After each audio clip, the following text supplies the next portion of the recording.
পহেলা জুলাই থেকে শুরু হতে যাচ্ছে সরকারের নতুন ৫ বছর মেয়াদী প্রাথমিক শিক্ষা উন্নয়ন কর্মসূচি। জাতীয় সংসদে দেয়া বক্তব্যে প্রধানমন্ত্রী তারেক রহমান এই তথ্য জানান।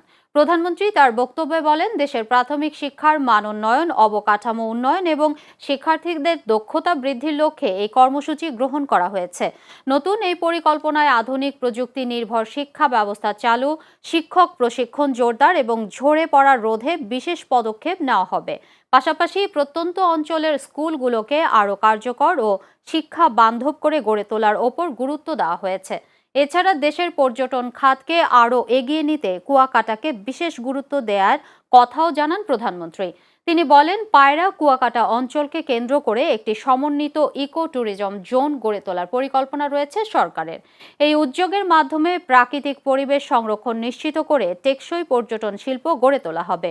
সরকার আশা করছে এই দুই উদ্যোগ বাস্তবায়নের মাধ্যমে দেশের মানব সম্পদ উন্নয়ন যেমন ত্বরান্বিত হবে, তেমনি পর্যটন খাতেও নতুন সম্ভাবনার দ্বার উন্মোচিত হবে।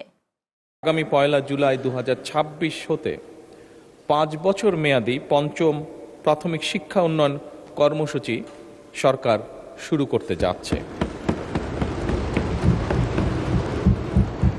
এবং এই কর্মসূচির মাধ্যমে অবশিষ্ট যে শিক্ষকবৃন্দ আছেন তাদেরকেও ইংরেজি বিষয়ে শিক্ষা প্রদানের পরিকল্পনা বর্তমান সরকারের রয়েছে।